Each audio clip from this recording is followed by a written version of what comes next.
Meu nome é Rafael Soares. Tenho 35 anos hoje, mas quando isso aconteceu, eu tinha 32. Ainda moro em Feira de Santana, Bahia, mas quase não saio de casa. Trabalho remoto, luz sempre acesa, portas trancadas, porque eu sei que o mato não esquece. Ele guarda o cheiro da gente, e às vezes ele devolve quem ele pegou, mas não inteiro. Foi em agosto de 2023.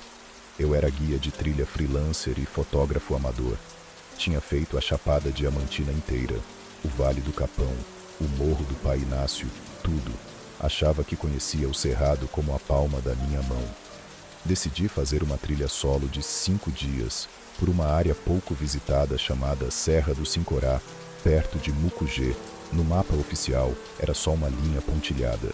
Os velhos da região diziam que ali o tempo anda torto. Eu ri. Achei folclore. Levei o kit completo, mochila de 55 litros, barraca de uma pessoa ultra leve, saco de dormir bom para 0 grau, isolante térmico, lanterna de cabeça com 3 jogos de pilha, facão de 35 centímetros, bússola analógica, mapa topográfico impresso em plástico, GPS portátil Garmin, 2 powerbanks, cantil de 3 litros com filtro Sawyer, 20 pastilhas de purificação, isqueiro à prova d'água, fogareiro pequeno com 3 cartuchos de gás, 8 refeições liofilizadas, 10 barras de cereal proteico, 2 latas de atum, kit de primeiros socorros completo, corda paracord 30 metros, apito, binóculo, canivete multiuso e uma pistola de sinalização. Nunca usei. Tudo checado 2 vezes.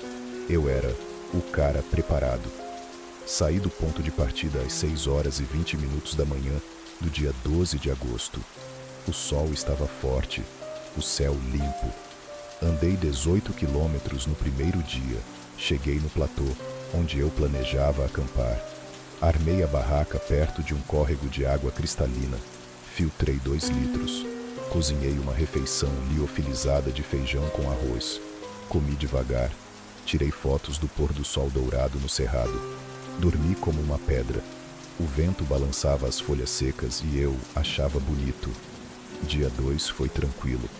Andei mais 22 quilômetros. Marquei o caminho com fitas laranja fluorescentes a cada 300 metros. Encontrei um rebanho de veados. Tirei fotos incríveis. À tarde choveu um pouco, mas nada grave. Acampei num vale protegido. Fiz fogo. Comi outra refeição quente. Ainda tinha 70% da comida e água limpa. Me sentia invencível. Dia 3 foi quando o mundo virou do avesso. Acordei com um barulho que parecia trovão, mas o céu estava limpo. Levantei, olhei o horizonte. Uma nuvem negra, densa, vinha do sul, como se alguém tivesse aberto uma porta do inferno. Em 20 minutos, o temporal desabou. Chuva grossa, vento de 80 quilômetros por hora, raios caindo tão perto que o chão tremia. A barraca aguentou 40 minutos. Depois a água entrou por baixo e o vento arrancou 2 estacas. Eu saí correndo, mochila nas costas, tentando proteger o equipamento. O córrego que estava manso virou uma torrente marrom em menos de 1 hora. Perdi o facão dentro da água quando tentei atravessar.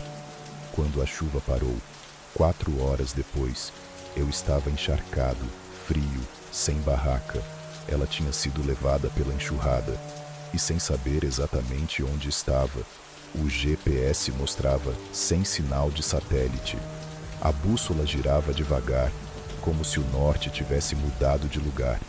As fitas laranja que eu tinha colocado não estavam mais nas árvores. Algumas árvores pareciam ter mudado de posição. Eu disse em voz alta: "Calma, Rafael. Isso é só desorientação pós-tempestade." Andei o resto do dia seguindo o que achava ser o sul. Comi só meia barra de cereal. Bebi água do córrego com pastilha. À noite armei um abrigo improvisado com a lona do isolante térmico e galhos. Dormi pouco. Sonhei com alguém andando em volta do abrigo, respirando perto da minha orelha. Dia 4. Fome de verdade. As pernas pesavam. Encontrei uns frutos de caju do cerrado. Comi com cuidado, só 3. Purifiquei mais água. Andei 14 quilômetros estimados. O cerrado estava mais fechado, as árvores mais tortas, os espinhos maiores. À tarde ouvi o primeiro som errado. Um assobio longo, como se alguém chamasse um cachorro. Parei. Assobiei de volta. Silêncio. Depois o assobio voltou, mais perto, imitando o meu tom exato. Eu gritei. Tem alguém aí? Minha voz saiu rouca.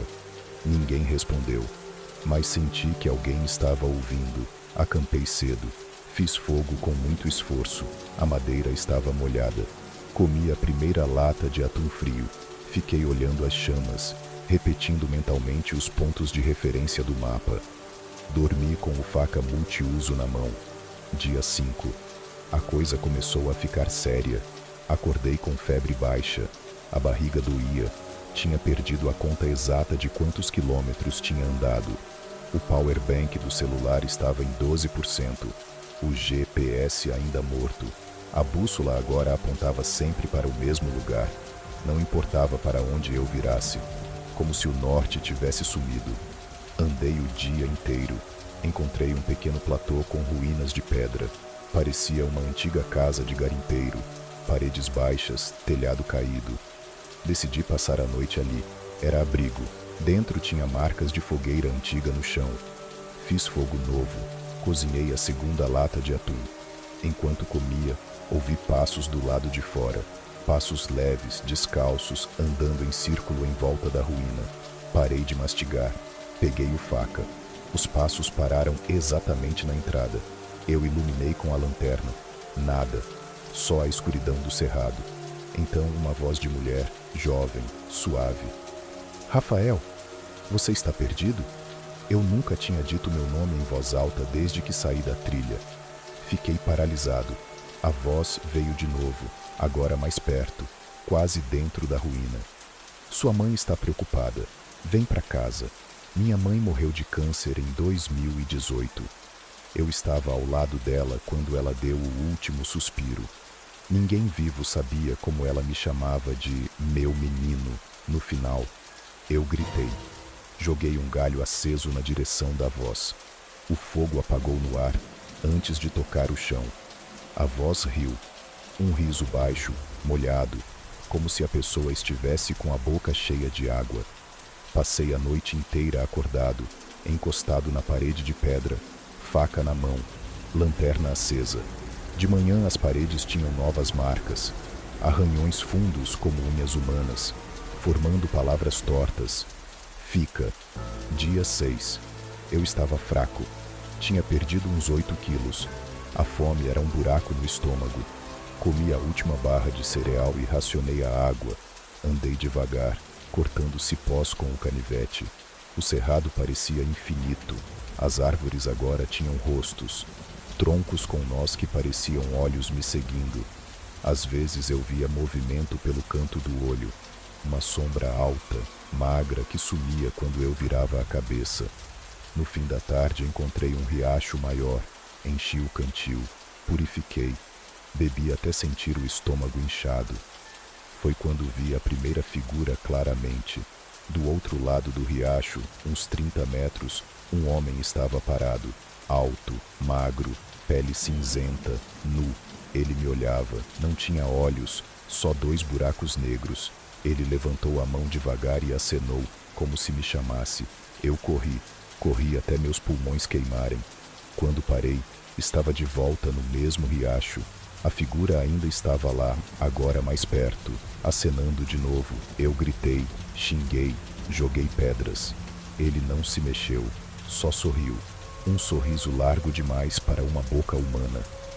Acampei do lado oposto, sem fogo dessa vez. Tinha medo da luz atrair mais coisas. Dormi quase nada. Sonhei que a figura estava dentro do meu saco de dormir, respirando no meu pescoço. Dia 7. Sobrevivência virou luta pela sanidade. Eu mal conseguia andar reto, as pernas inchadas, bolhas estouradas, infecção começando nos pés. Comi folhas que eu achava comestíveis. Passei mal, vomitei tudo. A febre subiu. À tarde encontrei uma clareira com uma árvore enorme no centro. O tronco tinha um buraco grande o suficiente para eu me enfiar. Decidi dormir ali dentro, protegido. Era úmido, cheirava a terra velha, mas era abrigo. De madrugada acordei com o som de crianças rindo. Muitas crianças, correndo em volta da árvore. Eu saí do buraco, lanterna tremendo na mão. Não tinha ninguém, mas as risadas continuavam, agora vindo de dentro do tronco, uma voz de menino, bem clara. Tio Rafael, vem brincar de esconde-esconde. Eu te achei. Eu tapei o buraco com o isolante térmico e fiquei lá dentro, chorando baixinho. Pela primeira vez pensei em morrer ali. Pensei na minha ex-mulher, na minha irmã, no meu cachorro que tinha ficado com ela. Pensei que ninguém nunca ia achar meu corpo. Dia 8. O mato começou a falar a minha língua. Eu estava delirando de fome e febre. Andei o dia inteiro quase sem rumo. Encontrei um caminho antigo, meio apagado, com marcas de carroça. Segui. No fim dele, uma aldeia abandonada. Não era garimpeira, era mais antiga. Casas de taipa e pedra, telhados caídos, uma igrejinha sem cruz. O lugar parecia ter sido deixado às pressas. Panelas ainda no fogão, roupas mofadas nos varais. Eu entrei na casa maior. Tinha uma mesa de madeira no centro. Sentei. Tirei a última lata de atum do fundo da mochila. Eu guardava como último recurso. Enquanto comia, ouvi portas batendo em outras casas. Passos, muitos passos. Depois silêncio absoluto. Na parede em frente tinha um espelho rachado, sujo. Eu me olhei. Estava irreconhecível. Barba grande, olhos fundos, pele cinzenta. Atrás de mim, no reflexo, vi a figura cinzenta do homem sem olhos. Ele estava parado na porta. Eu me virei rápido. Nada. Voltei para o espelho. Ele estava mais perto, sorrindo. Eu quebrei o espelho com o canivete. Os cacos caíram. Em cada caco eu via um pedaço dele, ainda sorrindo. Passei a noite na igrejinha. Havia um altar de pedra com velas derretidas. Fiz fogo pequeno. Rezei pela primeira vez desde criança. Rezei alto, pedindo para Deus me tirar dali. A voz das crianças voltou agora dentro da igreja, sussurrando o Pai Nosso errado, trocando as palavras. Dia 9. Eles começaram a me tocar. Eu acordava com marcas de mão no braço, dedos finos, frios. Uma vez acordei com um arranhão fundo no peito, sangrando. Não era eu que tinha feito. A fome era insuportável. Eu comia cascas de árvore, insetos que conseguia pegar. O corpo tremia o tempo todo. À tarde encontrei um poço antigo no centro da aldeia. Água limpa. Bebi até sentir ânsia. Quando olhei para dentro do poço, vi rostos olhando para cima. Muitos rostos. Todos me olhando. Um deles era o meu, mas com os olhos vazios. Eu corri para fora da aldeia. Atrás de mim ouvi o barulho de portas se abrindo, uma atrás da outra, como se a aldeia inteira tivesse acordado. Dia 10. Eu desisti de escapar. Sentei debaixo de uma árvore e fiquei lá. Não tinha mais força. A mochila estava quase vazia. O faca estava enferrujado sem motivo.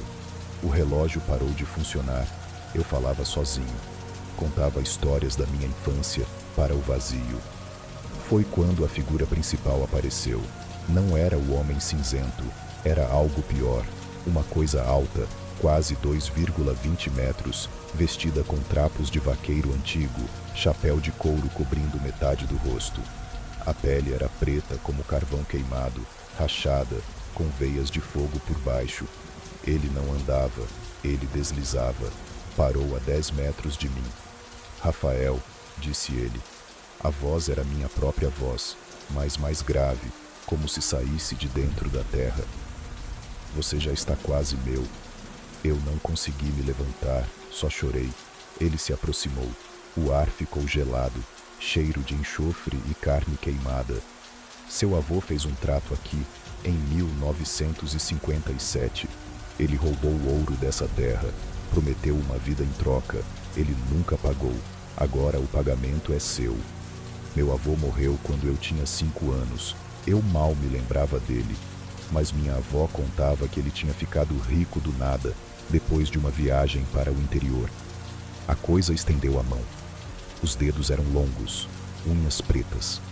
Vem, eu te mostro o caminho de casa. Eu fechei os olhos e gritei o nome de Deus. Gritei até minha garganta sangrar. A coisa recuou, sibilando. Não foi embora, só ficou esperando. Dia 11. Eu andei sem parar. Não comi nada. Bebi água suja. O corpo estava se desligando. Eu via minha mãe me esperando no fim de uma trilha. Via minha ex-mulher acenando. Tudo ilusão. A coisa me seguia o tempo todo, agora visível, sempre à mesma distância. No fim da tarde eu caí. Não conseguia mais levantar. Fiquei deitado na terra seca, olhando o céu. O sol estava se pondo vermelho como sangue. A coisa se agachou ao meu lado. Última chance, sussurrou. Eu fechei os olhos e esperei a morte. Dia 12. Acordei com um cachorro latindo. Era um cachorro de verdade, preto, magro, latindo perto do meu rosto. Depois ouvi voz humana. Um homem velho, vaqueiro, me encontrou. Ele me carregou nos ombros até uma moto velha. Me levou para a fazenda dele, a 42 quilômetros da aldeia abandonada. Eu passei 19 dias no hospital. Perdi 19 quilos. Tive infecção generalizada, desnutrição grave, trauma psicológico. Os médicos diziam que eu tinha alucinado por causa da fome e da febre, mas eu sei que não. O vaqueiro que me salvou, seu Zé, me contou depois, baixinho, quando ninguém estava ouvindo. Filho, aquela serra tem nome antigo. Os índios chamavam de lugar onde os mortos cobram. Seu avô passou por lá em 57. Ele contou para minha avó que fez um trato. Nunca contou o que prometeu, mas ele morreu rico e sozinho. Eu voltei para a Feira de Santana. Vendi todo o equipamento de trilha. Nunca mais entrei no mato, mas toda noite, quando o vento sopra do sul, eu ouço o assobio, ouço as crianças rindo e sinto o cheiro de enxofre no meu quarto. Às vezes, quando me olho no espelho de madrugada, vejo o homem sem olhos atrás de mim, sorrindo. Ele ainda está esperando o pagamento, e eu sei que um dia ele vai cobrar.